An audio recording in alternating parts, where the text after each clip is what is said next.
The television once dominated and shaped our views of the world, but its mass appeal is now waning, and it is now being replaced with new forms of communication that can either fit into a bag, be held in your hands, or comfortably fit into your pocket, where you can either play games, watch the news, documentaries or entertainment, or even computers that you can now wear on your face as you walk the street, where you can browse the web, check your email, make a phone call, get directions, and can even take pictures. The 21st century saw the advent of e-commerce, Wi-Fi, HD, digital downloads, and social networking, where people can produce their own views of the world around them. This has led to a flood of online exposés of politicians, government, and entertainers.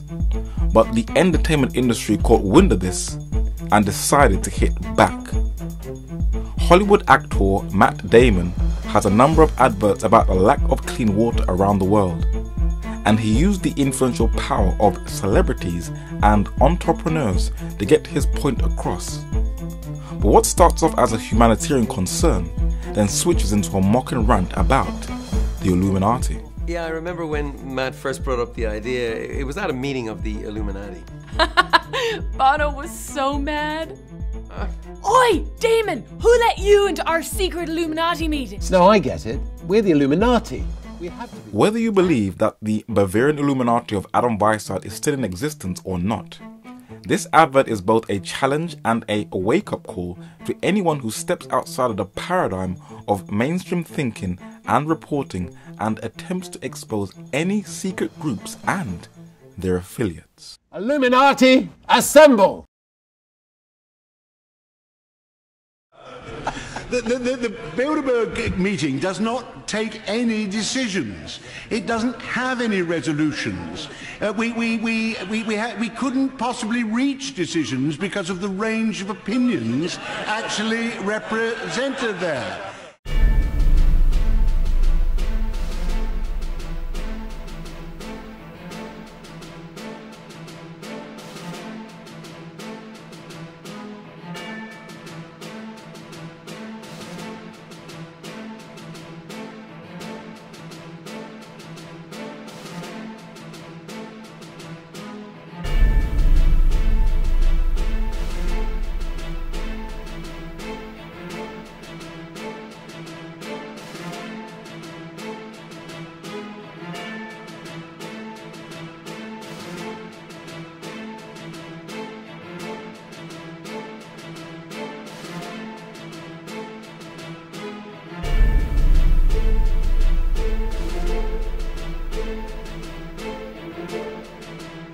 I mean, I've been invited to be flown to meet with a member of the Bilderberg group.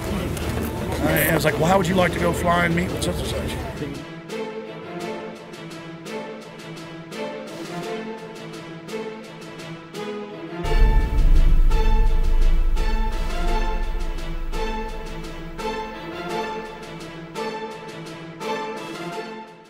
Quite often you would only have 3 or 4 journalists trying to cover it. Hardly anybody even knew it was going on.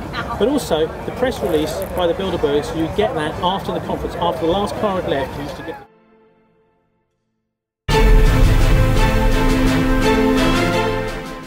and they increasingly have the power as opposed to democratic politicians. Whether Mr. Osborne is going to be there to tell them what he's going to do and to get them to do it.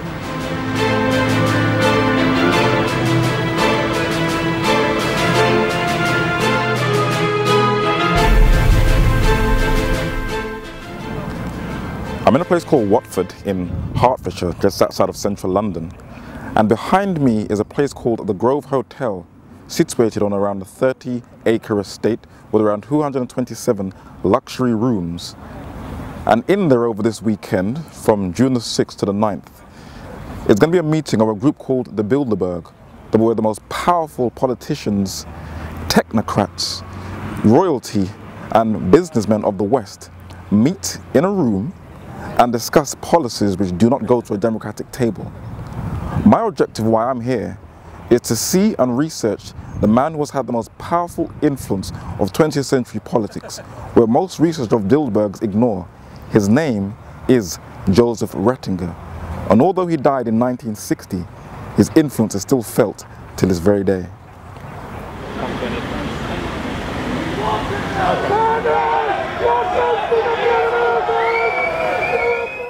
2013 has seen the biggest media coverage of the secret, which they call private, meetings of the Bilderberg Group since its beginnings in 1954, where most of the invitees come in tinted windowed cars and vans, where its almost cult-like yearly following is curious to see who is riding in the back seat. This year's meeting produced some very startling results. For as the meetings were commencing, some of its invitees from the technocratic community were involved in an expose that many people were already aware of: the total surveillance of the entire planet. In the official magazine of the US think tank called the Council on Foreign Relations, the Foreign Affairs front cover shows something quite interesting: the rise of big data.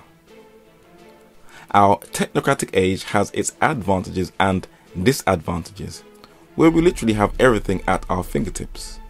But over the weekend, President Obama was under intense pressure, for a classified document was released and was covered in the British press over Friday, Saturday and Sunday on how the British and US intelligence spies on civilians using the big US technocratic giants and their stored data.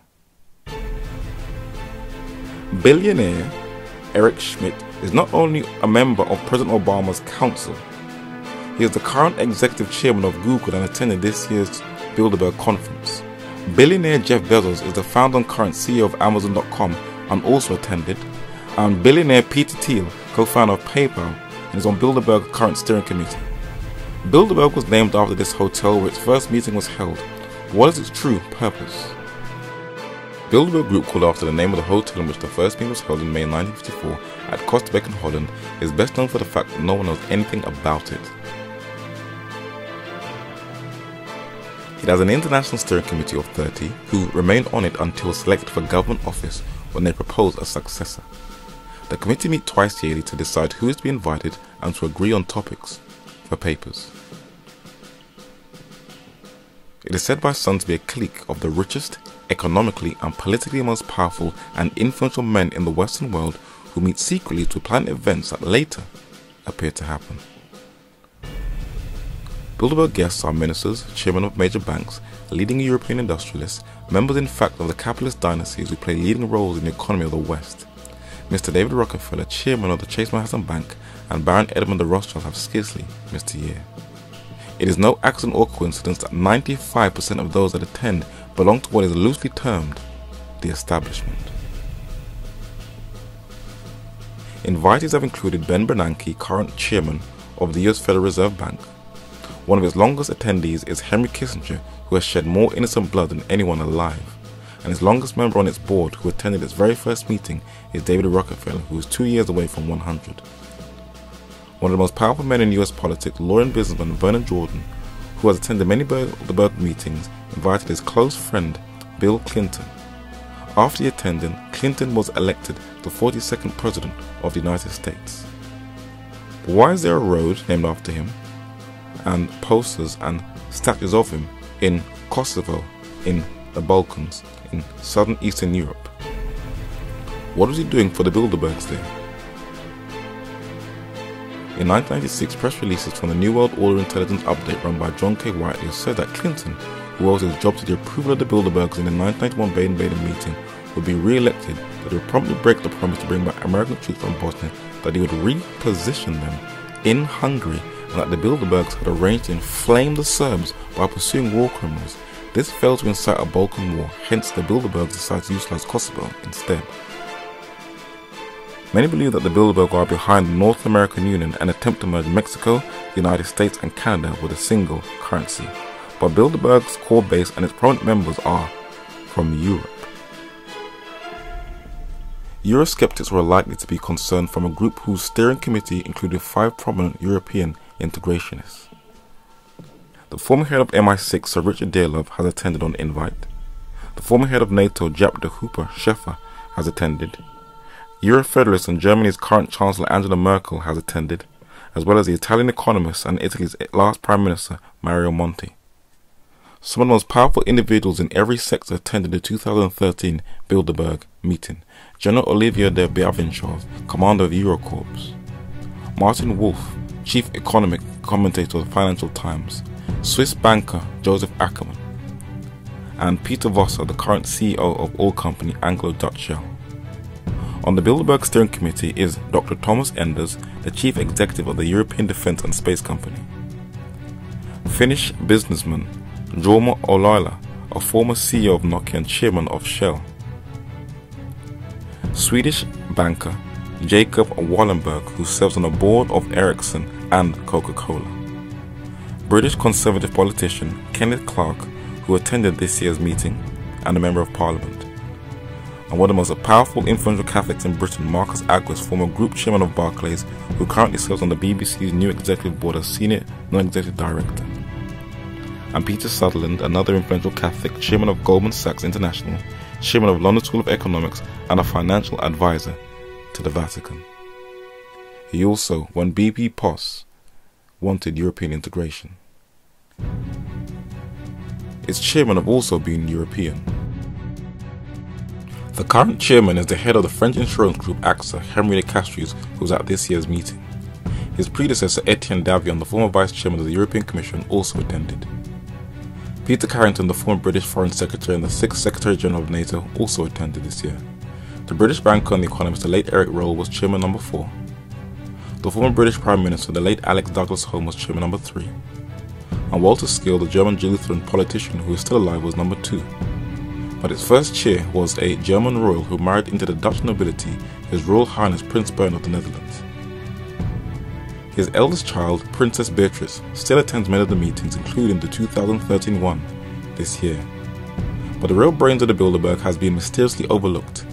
Its origins were planned in London, England, in a place that is around a 10-15 minute walk from London's touristy Piccadilly Circus that is one of the most influential think tanks on earth. St. James's Square has 2 famous buildings.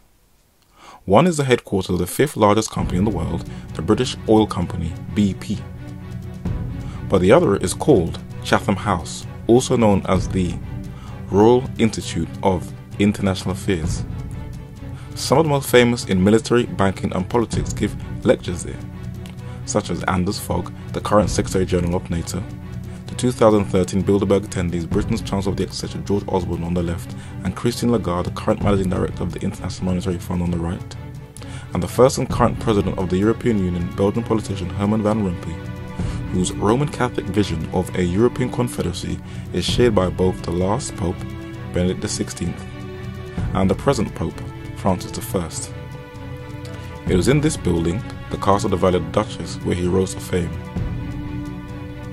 The man tipped to be Europe's first president is already considering new EU taxes to fund the rising costs of Brussels and the welfare state.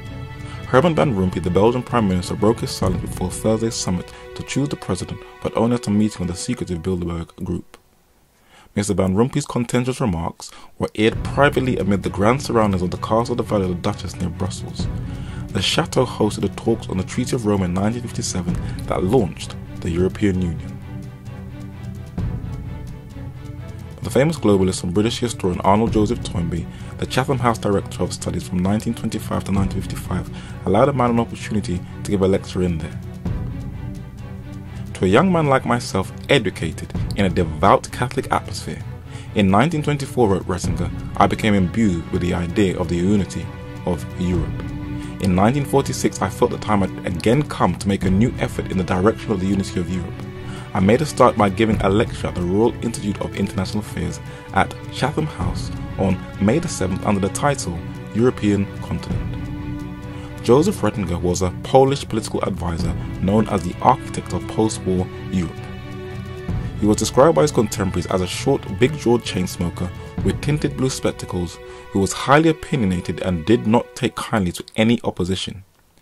He worked in the shadows where he inspired others to carry out his plans, and that is why he is the least known but yet is the most influential person in 20th century politics. He had contacts within both the British government with direct access to 10 Downing Street and the US government with direct access to the White House, and also within the secretive walls of the Vatican, the headquarters of his mother church. And his personal memoirs details his life from his birth to his death, where it gives a list of all his lifelong contacts.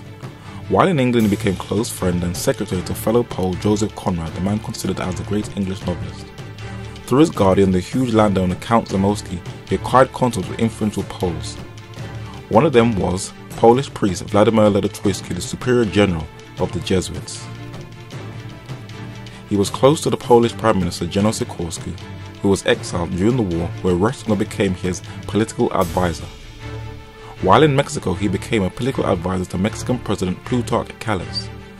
Though the United States Domestic Counterintelligence, the FBI, had a file on him, through his friendship with the Associate Supreme Court Justice Felix Frankfurter, he gained entry into the United States, where he developed friendship with men like U.S. Secretary of State John Foster Dulles and the then younger David Rockefeller.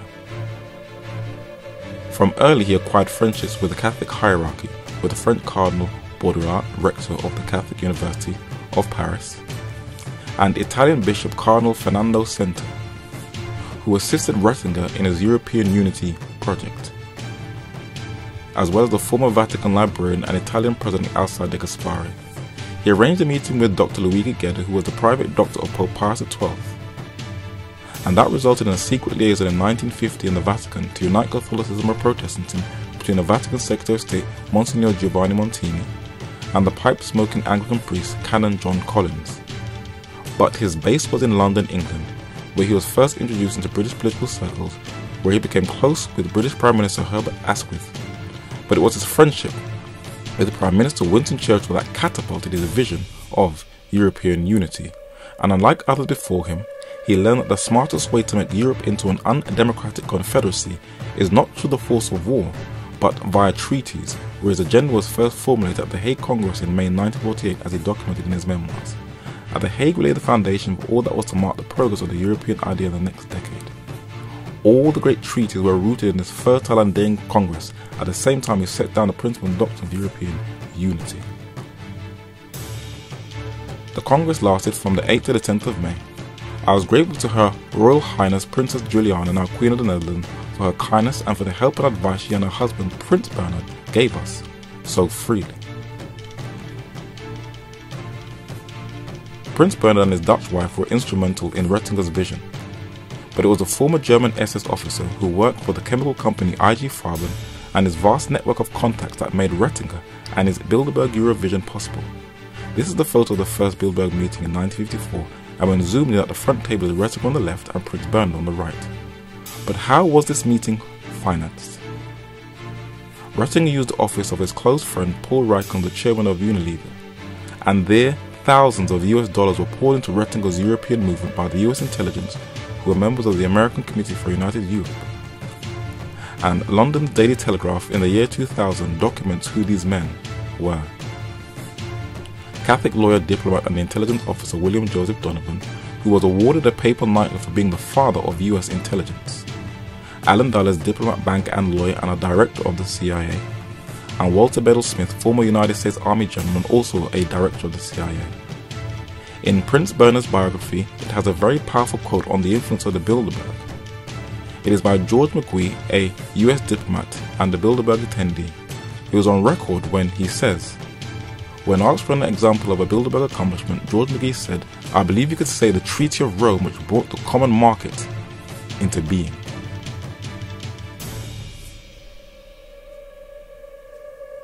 These signatures from 6 European nations on the 25th of March 1957 are from the Treaty of Rome that created today's European Union, but back then it was called the European Economic Community that set up the common market, which was a result of the Bilderberg meetings. The man sitting on the front table on the far left is Paul Henry Spacht. the former Belgian Prime Minister not only signed a treaty, but was good friends of Joseph Retinger. When Retinger died, his close friend wrote a eulogy in the London Times of his life and influence. His name is Sir Edward Beddington Barons, and this is what he said. I have travelled a great deal with Joseph Retinger. His friendships in high places were extraordinary. I remember in the United States his picking up the telephone and immediately making an appointment with the President, and in Europe he had the complete entree in every political circle. Joseph Retinger inspired the creation of the European movement, which brought about the Council of Europe, the whole development of the idea of the unity of Europe, the creation of the Common Market, the European League for Economic Cooperation, the Central and Eastern European Commission for the European Movement. He later founded the Bilderberg Group. If you were to ever visit Kew Gardens in London, a 15 to 20 minute walk on Mortlake Road will lead you to North Sheen Cemetery, also known as Fulham New, and inside of there is grave number 92, where Joseph Retinger's remains lie. Though dead for 53 years, over half a century, his influence is still affecting our technocratic age. British taxpayers' money financed this year's meetings.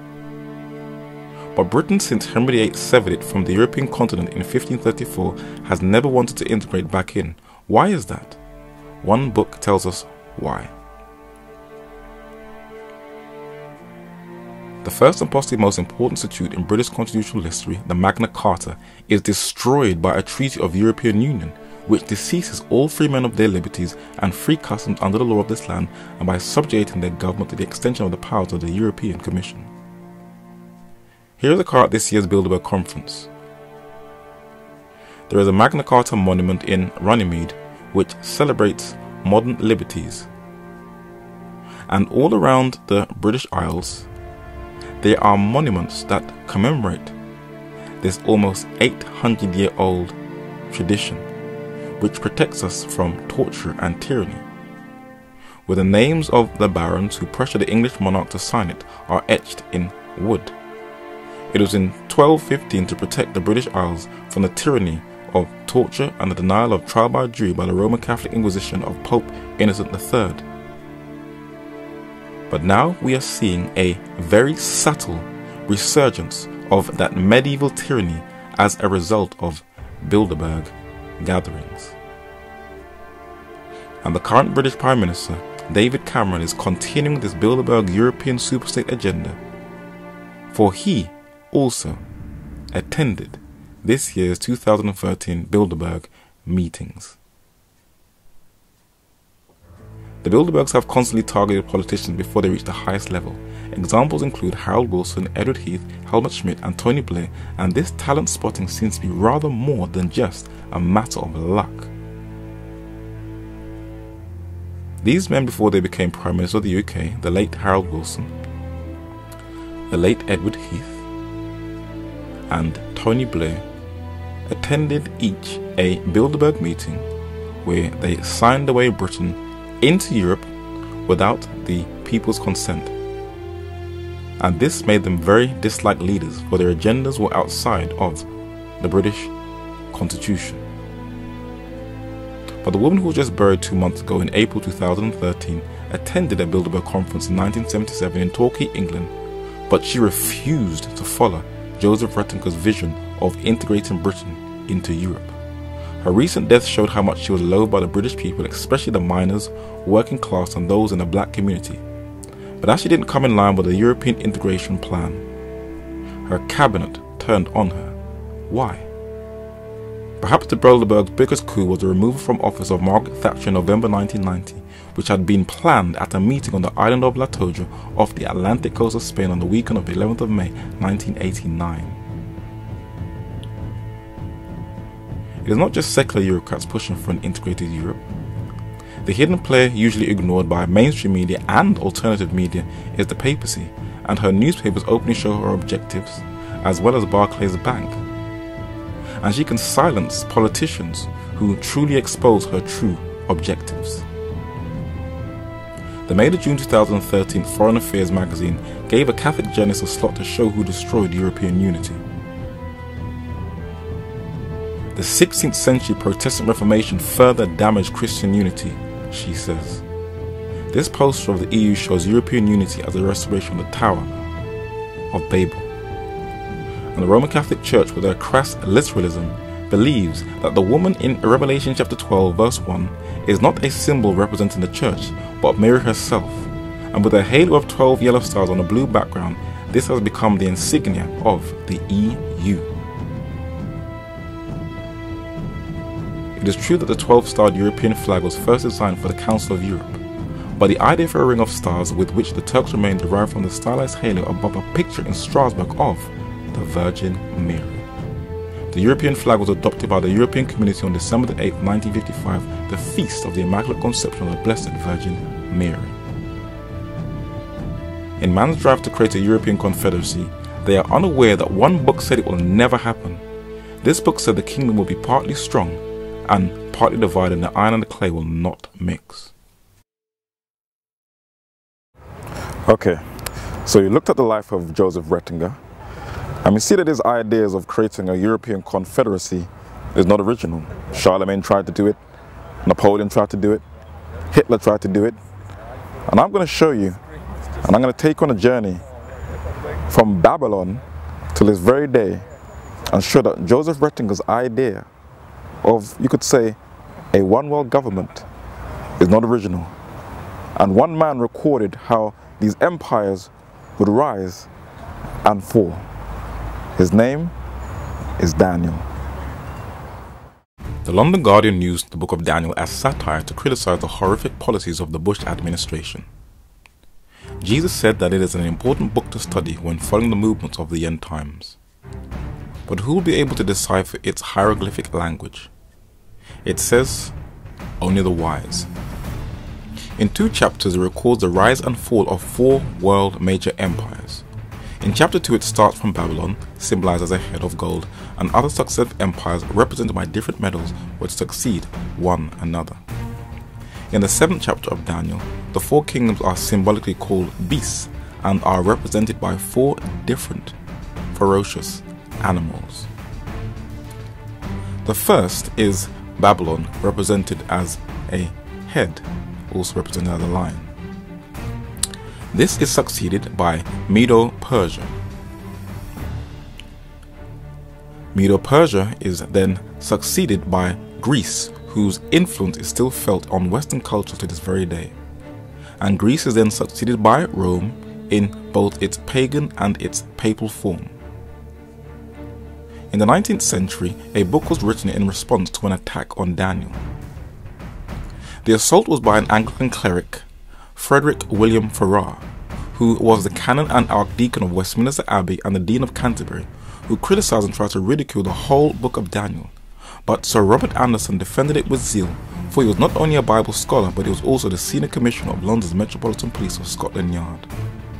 British archaeologist Sir Austin Henry Layard is responsible for a vast number of artifacts from the Middle East, and on them are inscribed names of the kings in the book of Daniel. Its first king is Nebuchadnezzar. The last king was Belshazzar, king of Babylon, whose name is inscribed on this tablet. And Cyrus the Persian is also mentioned. The English scientist Sir Isaac Newton is a man who is considered as the most brilliant mind of the modern world. But he wasn't just interested in the science of nature and cosmology, but the science of salvation. And his personal writings revealed that he spent more time in theology than he did in science. And this is what he had to say about Daniel. The prediction of things to come relate to the state of the church in all ages, and amongst the old prophets, Daniel is most distinct in order of time and easiest to be understood.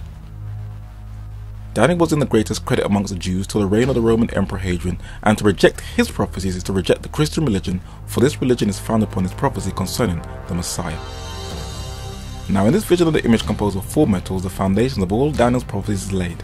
It represents a body of 4 great nations which would reign over the earth successively, the people of Babylonia, the Persians, the Greeks and the Romans, and by the stone cut out without hands, which fell upon the feet of the image and broke all the 4 metals to pieces, and became a great mountain and filled the whole earth. It further represents that a new kingdom should arise after the 4 and conquer all these nations and grow very great and last to the end of all ages.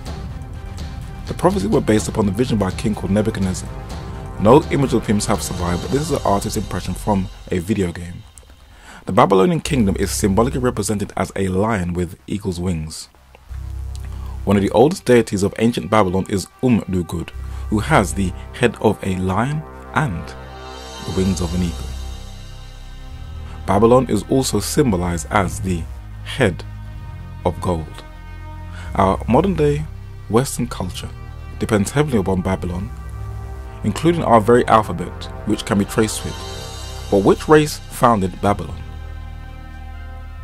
The father of Assyriology, Sir Henry Creswick Rawlinson, who was the first to decipher the Babylonian language, and his brother George Rawlinson, the professor of ancient history at the University of Oxford, tells us which race.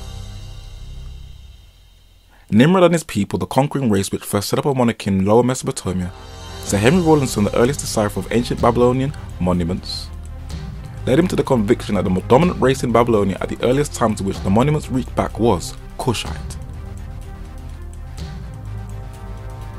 Nimrod was the first king who was deified and worshipped in the heavens as Orion, who was also called the Mighty Hunter.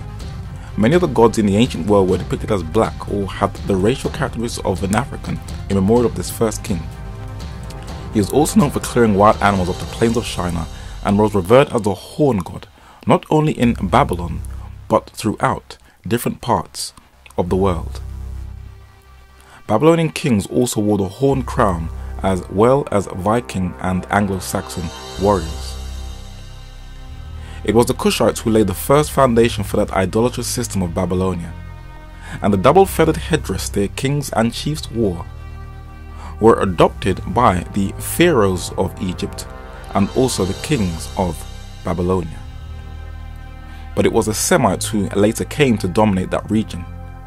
But Babylon still has a mega impact on the modern world, as the prophet Jeremiah makes clear. Babylon has been a golden cup in the Lord's hand that made all the earth drunken. The nations have drunken of her wine, therefore the nations are mad.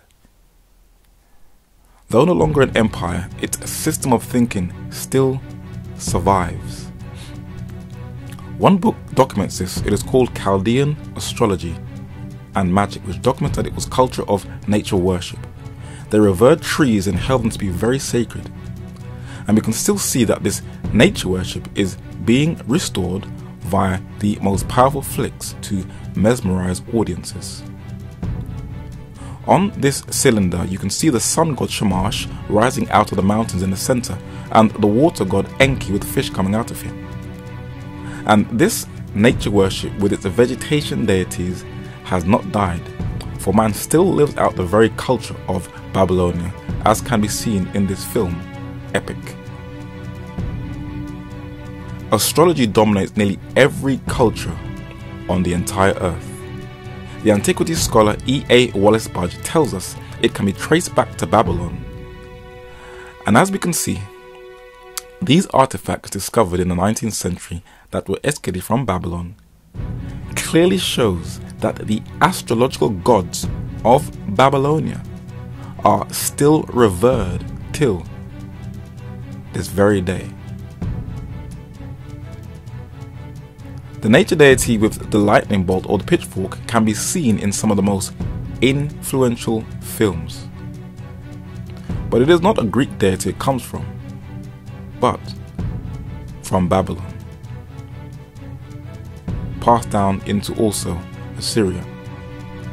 And if you look at all these deities throughout the East, including in India, and then passed down to the West in Greece, and then in pagan Rome, you can see how influential Babylon is. Even this statue outside of London's St. Paul's Cathedral.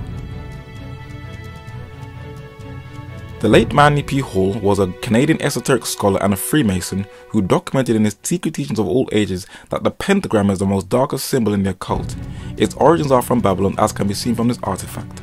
And this emblem of Babylonia has been passed down from the East into the West and is used in many forms of media, from the mystical and violent anime cartoons from Japan, rock album covers, to occult style music videos, and also in films. where it is still displayed throughout modern culture. It can also be found etched in stone in both religious and esoteric buildings such as this Masonic building. It was also the insignia of the 16th century occultist of Father Modern Magic, John Dee. This Babylonian cylinder has an eagle, the symbol of the sun, which was adopted as the official seal of the United States. And the evil eye of Babylon was also adopted as a seal of the United States. But just as Isaiah chapter 13, Jeremiah chapter 51 and Daniel chapter 2 and 7 prophesied, it was to be overthrown and replaced by another kingdom. The Medo-Persian Empire overthrew and succeeded Babylon, and is symbolized as a bear. It is also symbolized as a ram with two horns. One horn represents Media, the other Persia. And as the archaeologist Austin Henry Layard tells us, when Medo-Persia invaded Babylon, it took and adopted its artwork as well as borrowed its alphabetical script. And it was considered as the first world empire. But it was to be overthrown and succeeded by Greece. And here's where Europe now plays a role on the world stage and on the prophetic map. The film Alexander enraged the Greeks, for he was depicted as gay. But whether the film was an accurate description or not, this king who had one of the largest empires in history could only rise to prominence by defeating the Medo-Persians, and this at the Battle of Issus, where Alexander defeated Darius III. Alexander had a huge empire, and when he was young he was educated in Greek philosophy by Aristotle. According to the 1st century historian Flavius Josephus, when Alexander entered Jerusalem, the Jews showed him where he was prophesied in the book of Daniel. How true, we don't know, but if so, that's amazing. He is depicted as the he-goat from the west with a notable horn. And his empire was extremely vast. But sadly, this young military king died at an early age, in his early 30s. But he was depicted as a leopard for his swiftness of conquering, and this leopard had 4 heads and 4 wings. The 4 heads in Daniel 7, the 4 horns in Daniel 8, and the 4 wings in Daniel 11 is describing his empire divided among his top generals, who were Ptolemy, who had the Ptolemaic dynasty, Seleucus, Cassander, and the last is known as Lysimachus. But Greece was to be succeeded by Rome, the last power in the prophecy. Rome is depicted as the iron legs and feet of Daniel 2 and the 10-horned beast of Daniel chapter 7. One man had to clarify this point. His name was Elder James White, and his fellow brother in the faith, Uriah Smith, a skilled historian, did not understand the laws of prophetic interpretation in Daniel of repeat and enlarge, where one chapter expands upon the previous. So James White had to correct his errors and clarify what the prophecy said. If the legs of iron and the feet of iron and clay in the 2nd chapter represent Rome, and if the nondescript 10-horned beast and little horn represent Rome, and if the little horn which waxed exceeding great of the 8th chapter represents Rome, the king of the north represents Rome also. These are 4 parallel prophecies, brethren, reaching down to the coming of our Lord. The little horn in Daniel 8 and the king of the north in Daniel 11 are the same system, as can be seen by the words highlighted in red. The popes are kings, heads of state, and are now revered by most of the media and governments around the world. There is no power on this earth that claims infallibility and can bring United States presidents on their knees and past and present British prime ministers in one room. The nunnery is nothing more than a continuation of the Vestal Virgins of ancient Rome. And the College of Cardinals is nothing more than a continuation of the Senate in ancient Rome. And the humanist historian Edward Gibbon, while visiting Rome, saw this and documented this in his historical masterpiece. This is what he said: "It must ingenuously be confessed that the ministers of the Catholic Church imitated the profane model which they were impatient to destroy."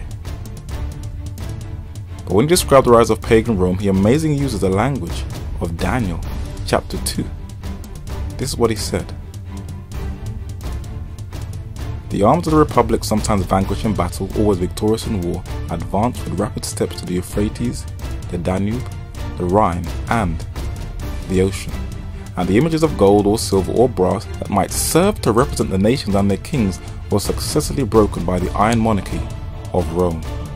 Rome succeeded Alexander's divided empire, and the manual to put it on the world stage was called Gaius Julius Caesar, where our month July is named after him. His statue is situated under a picture of Mary in Rome, where the Continental Treaty of Europe was signed on the 29th of October 2004 in Rome to restore his empire. His rise and fall was prophesied in Daniel 11, and his famous military words are, "I came, I saw, I conquered," where he had a liaison with the famous Cleopatra, calling Daniel the daughter of women.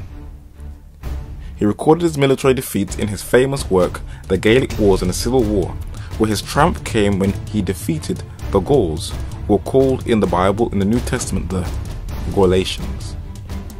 But he was to meet a violent and terrible death. And this is the exact spot where he died. We still use his Julian calendar to this very day with its leap years. But he was to be succeeded by his nephew and adopted son, who he gave 3/4 of his inheritance to. His name was Caius Octavius, but he took on his father's imperial title, Caesar, and the Senate called him Augustus, and he was to turn the Roman Republic into an empire. This is how Daniel described him. "Then shall stand up in his estate a raiser of taxes in the glory of the kingdom, but within few days he shall be destroyed, neither in anger nor in battle." We see that Julius Caesar's successor was prophesied to the T, and it came to pass in those days that they went out a decree from Caesar Augustus that all the world should be taxed. So to prophetic precision, Daniel prophesied this raiser of taxes, and Caesar Augustus filled it to the letter. But for some strange reason, historians barely mention him. But around the West, you can still see traces of the Roman Empire and its influence, especially in the United States, which was modeled after Rome. And this is documented in the first edition of Volume 3 of the Roman Catholic Encyclopedia, which is deleted in the second edition. It reads, "Daniel Carroll, brother of Archbishop Carroll, was an active partisan of the colonists. The Capitol was built on the land transferred to the government by Carroll, and there is an additional interest to Catholics in the fact that in 1633 the whole section of the country belonged to a man named Pope who called it Rome." Daniel Carroll and his brothers were one of the richest men in the United States colonies. And what is interesting is that the man who was responsible for the Capitol's art was Constantino Brumidi, formerly an artist of the Vatican. The artwork in the ceiling of the Capitol depicts US presidents with the gods of ancient Rome. And all these pictures show how Rome's influence is still felt in the artwork. And the Capitol, with its dome-like architecture, is modeled after St. Peter's Basilica in Rome, with its dome also. The Jefferson Memorial and its dome in the back and its arched top and 8 pillars in the front is modeled after the Pantheon to the T. And the Pentagon, the headquarters of the Department of Defense, is modeled after the 500-year-old Villa Farnese in Italy.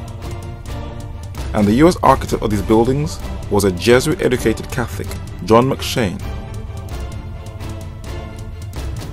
But it is in Europe where papal monarchs and secularists have dreamed of restoring the Caesarean Roman Empire. Since the breakup of Caesar's empire by the barbaric tribes of Europe, men have pursued to restore the Roman Empire. Bishop Thomas Newton gives us an insight on how they tried to accomplish this. The Roman Empire was at length divided into 10 lesser kingdoms, answering to the 10 toes of the image. The 10 horns too are represented as existing all at once. They shoot out and appear upon the head of the beast all together.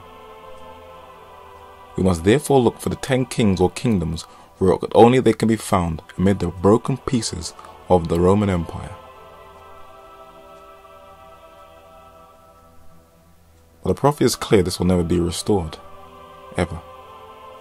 It reads, "And as the toes of the feet were part of iron and part of clay, so the kingdom shall be partly strong and partly divided." But for almost 2 millennia, men have tried to merge the 10 toes and the 10 horns together. Though Joseph Retinger's anti-democratic Bilderberg group is a corporate clique of elitist bankers, businessmen, politicians, journalists, and European royalty, he learned from others before him that religion plays a huge part in the behavior of the masses. Charlemagne was one of the first to unite Europe, and he was crowned emperor by the Pope on Christmas Day 800 AD, and there is an award in his honor for those who contributed towards European integration. Bilderberg attendee Angela Merkel received one, Bilderberg attendee Tony Blair, and the man who integrated Britain into Europe in 1973, Sir Edward Heath. Charlemagne introduced a single currency, and when the single currency called the euro was introduced on the 1st of January 2002, it was on the exact borders of Charlemagne's empire. Napoleon has a Caesarean wreath on his head. He tried to unite Europe, but unfortunately for him, it was hindered by the British Empire and by the Haiti Revolution. But others also tried to unite Europe. "And whereas thou sawest iron mixed with miry clay, they shall mingle themselves with the seed of men, but they shall not cleave one to another, even as iron is not mixed with clay." Bishop Thomas Newton explains what that text means. He says, "They mingled themselves with the seed of men, they made marriages and alliances one with another, as they continue to do at this day, but no hearty union ensued. Reasons of state are stronger than the ties of blood, and interest generally avails more than affinity." What does he mean by that? The British monarch, Queen Victoria, fulfilled this prophecy to the letter by marrying her children and grandchildren into the different monarchies of Europe. And she of her own self married her first cousin, Prince Albert of Saxe-Coburg and Gotha, and they had 9 children. The eldest child was Princess Victoria. She married the German Emperor Frederick III, and between them they had 8 children.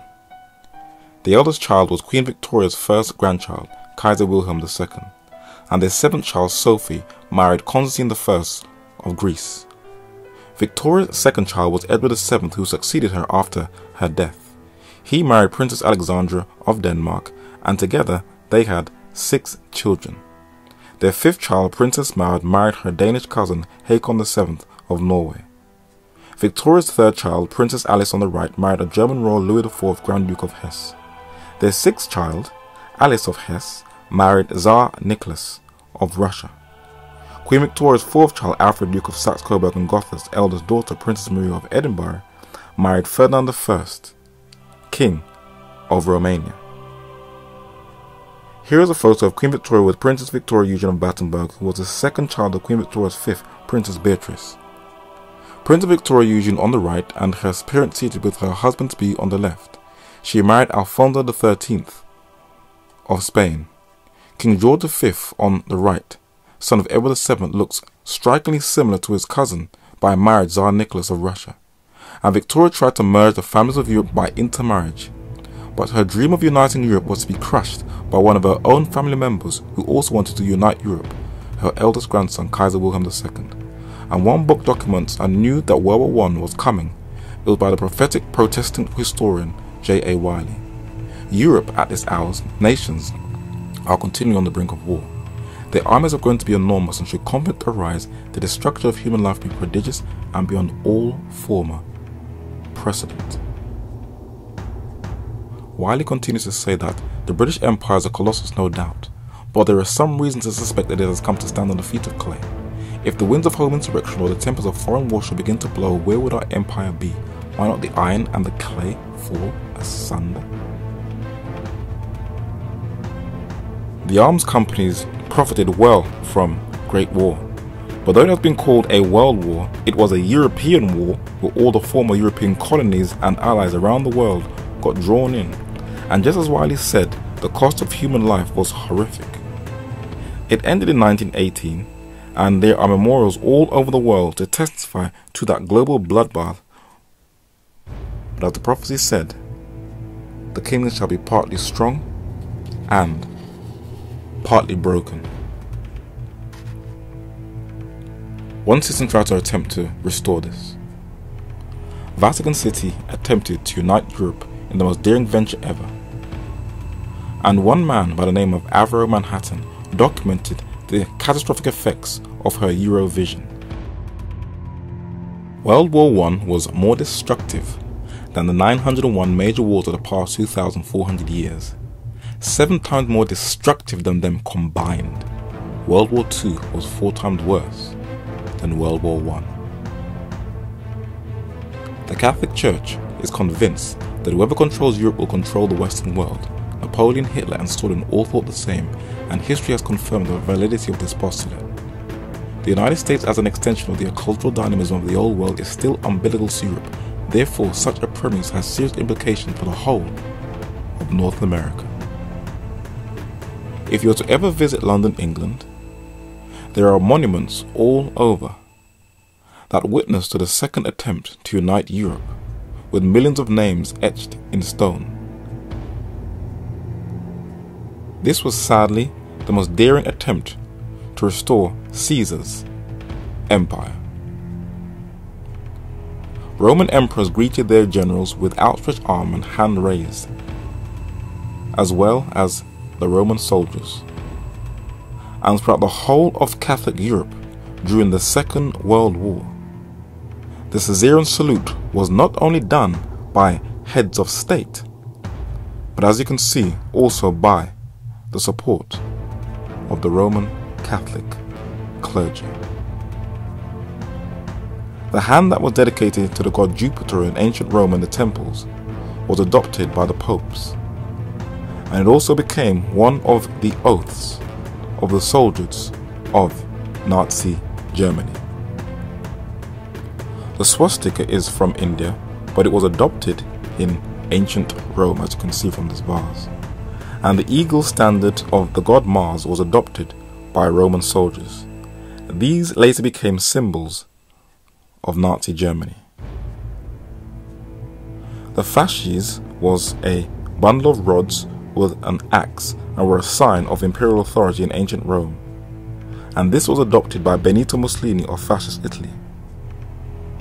But in man's attempt to unite Europe, the prophecy said it would fail.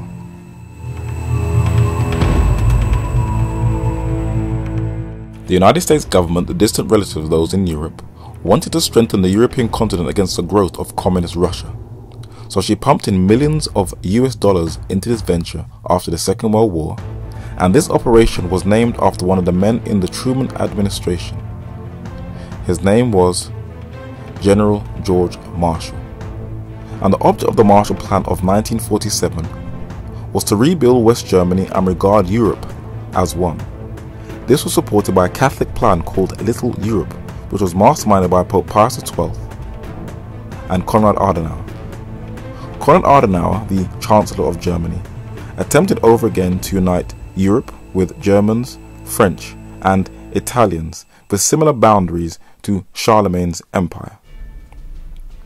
Jean Monnet, the French political economist and diplomat, introduced the European coal and steel community to accomplish this, and Germany was to agree with this plan called the United States of Europe. The German-French statesman Robert Schuman was the real architect of the European coal and steel community, and has been called the Schuman Plan, where the papacy wants to make him into a saint. But J. Wiley foresaw Joseph Retinger's plans of the EU. Let there be established a great European council consisting of monarchs and their ministers, and let that council have power to bring all international quarrels to its tribunal and give judgment upon them. This will save an appeal to the sword with all the horrors that attend this method of settling differences. Further, this council, if it is to work, must have some means of compelling obedience to its sentences. Joseph Retinger's Bilderberg gave us the Treaty of Rome, which gave us the European Economic Community. This was followed in February 1992 by the Maastricht Treaty, where it was signed, where the European Economic Community was now changed to the European Union. This was followed by the Amsterdam Treaty in 1997, and then the Nice Treaty in 2001. When the treaty establishing a constitution for Europe was signed in 2004, it was in the Capitoline Hill in Rome, and Britain's representatives signed under the statue of the Pope. The bronze statue is of Pope Innocent X, and this is the very room where the Treaty of Rome was signed in 1957. And the Julius Caesar Hall in the Capitoline Hill was where they attempted to strengthen Europe also. But it was totally rejected by both the French and the Dutch. In the Roman Catholic monastery in Lisbon Treaty, the last treaty was signed. It was called the Lisbon Treaty in 2007.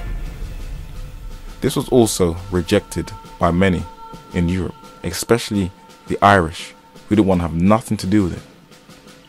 These Irish refused to have anything to do with the Lisbon Treaty. But pressure came and they had to cave in by force. This man refused to sign the EU constitution, but after a meeting with the Pope, he signed. And as you can see, the former British Prime Minister Gordon Brown signed and met the Pope. We also see in the last French Prime Minister, Nicolas Sarkozy, signed and met the Pope. We also see that Angela Merkel, Chancellor of Germany, signed and met the Pope. She also had a meeting with the most recent Pope, Francis I, in the last week of May. And when they met, the Catholic press of Britain recorded what was happening. The German leader who faces an election in September said that the meeting, which lasted an unusually 45 minutes, focused on globalization, the European Union and the role of Europe in the world. She said, Pope Francis made it clear that we need a strong, fair Europe, and I found the message very encouraging.